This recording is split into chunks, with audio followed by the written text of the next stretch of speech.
ইসলামী banking কিভাবে কাজ করে? ইসলামী ব্যাংকিং সুদ ছাড়া কি ব্যাংকিং সম্ভব? ব্যাংকিং মানেই কি সুদ? ইসলাম কি সুদমুক্ত অর্থব্যবস্থার কোনো বিকল্প দিয়েছে? ইসলামী ব্যাংকিং হলো এমন একটি ব্যাংকিং ব্যবস্থা যা ইসলামী শরিয়ার নীতিমালা অনুসরণ করে পরিচালিত হয়। এর অন্যতম প্রধান বৈশিষ্ট্য হলো রিবা বা সুদ থেকে বিরত থাকা। প্রচলিত ব্যাংকিংয়ে নির্দিষ্ট সুদের বিনিময়ে অর্থ ঋণ দেওয়া হয়, কিন্তু ইসলামী ব্যাংকিংয়ে অর্থায়নের ক্ষেত্রে বাস্তব সম্পদ, ব্যবসা ও বৈধ বাণিজ্যের সঙ্গে লেনদেনকে যুক্ত করার চেষ্টা করা হয়। ইসলামী ব্যাংকিংয়ের গুরুত্বপূর্ণ পদ্ধতির মধ্যে রয়েছে মুদারাবা, মুশারাকা, মুরাবাহা, ইজারা ও সালাম পদ্ধতি ইত্যাদি। মুদারাবায় এক পক্ষ মূলধন দেয়, অন্য পক্ষ শ্রম ও দক্ষতা দেয়।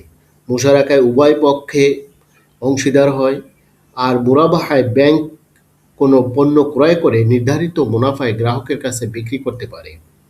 অর্থাৎ ইসলামী ব্যাংকিংয়ের মূল লক্ষ্য শুধু অর্থের উপর অর্থ উপার্জন নয়, বরং হালাল ব্যবসা, বাস্তব অর্থনীতি, ন্যায়সঙ্গত লেনদেন এবং ঝুঁকির যথাযথ বন্টন নিশ্চিত করা। তবে মনে রাখতে হবে, শুধু ইসলামী নাম থাকলেই কোনো ব্যাংকিং কার্যক্রম শরিয়া সম্মত হয়ে যায় না। প্রতিটি চুক্তি ও কার্যক্রমের শরিয়া সম্মত কাঠামো খুব গুরুত্বপূর্ণ।